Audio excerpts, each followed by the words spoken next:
By 1996, El Cajon Pass is infamous for its 2 wrecks from the runaways that happened going down the grade. People started asking if there was a possibility for a 3rd runaway to happen and another wreck. And this was a big question, considering the reputation because of such events. And on February 1st, 1996, those questions would be answered. A manifest train was getting ready to go down Cajon Pass. This manifest train had 4 engines leading: GP60M 157, GP50 3853, GP60B 342, and GP60 4031. Behind them were 49 freight cars. And now, at 3:40 a.m., they were cleared to go down Cajon Pass. Some of the cargo included pesticides. And it was worth to note that this train had made 2 successful stops before hitting the grade.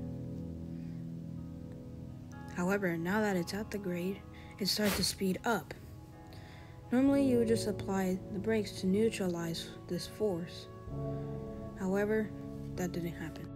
Like the 2 runaways before it, the runaways started being indicated whenever the crew noticed that the speedometer started creeping up. And in this case, they applied the brakes like the others. However, the speedometer kept creeping up more, just like others.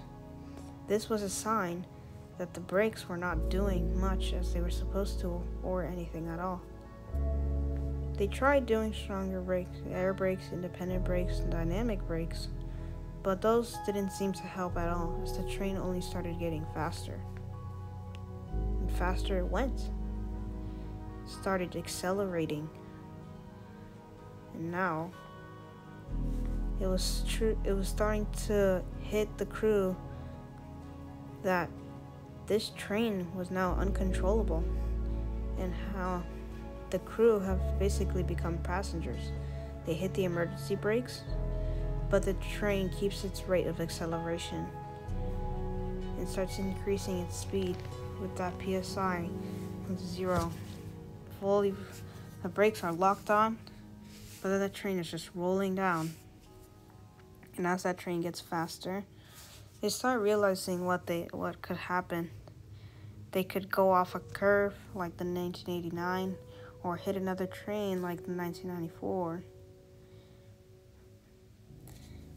But they realized it was more obvious that they would probably hit a curve as there was not a train nearby. And now they were trying to prepare. The conductor and brakeman went to bail out of the engine while the engineer stayed inside to try to figure out what he could do to save the train.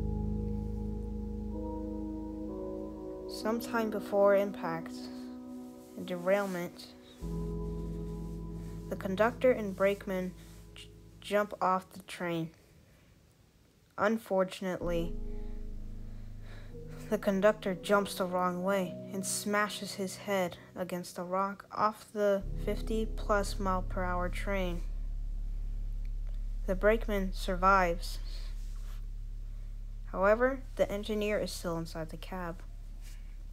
And as he's in the cab riding his own train as a passenger, he tries to see what he can do before the train ultimately derails.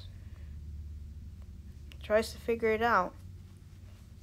And seconds before impact, after the conductor and engineer have bailed, he realizes he can use the reverser. And as he tries that, he sees a curve, a very sharp curve near a trestle bridge. And he realizes there's nothing he can do now but brace for the inevitable. And then, it happens.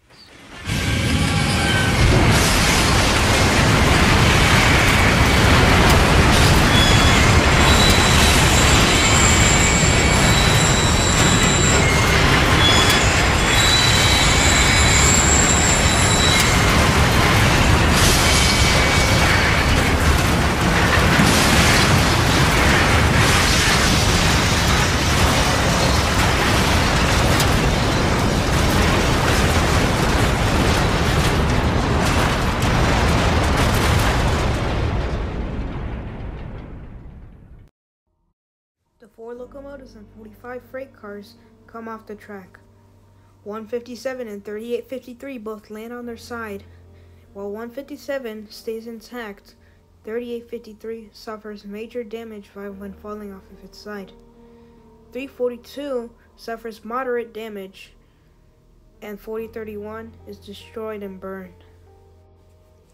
The toxic fumes from the pesticides that the tankers were carrying release from the impact, killing the brakemen of the inhalation of such fumes. The engineer survives because 2 civilians who heard the crash helped the engineer out of his crippled engine. Most of the tank cars were found to have leaked the substances due to the brutal impact. One of them was at the risk of a massive explosion due to its rising temperature from the inside. However, firefighters were able to put it out before such event happened.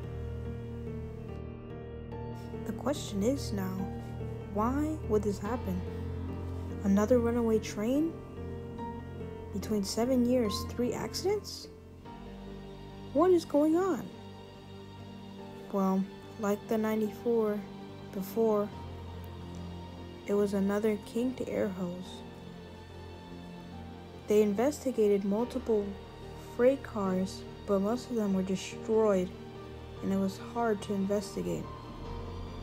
And so, after much thought, and what's left, it was thought to be a kinked air hose between cars 5 through 9. 157 did not suffer unrepairable damages. Along with 342, they were both repaired and put back into service with BNSF. 3853 and 4031 were damaged beyond repair and scrapped.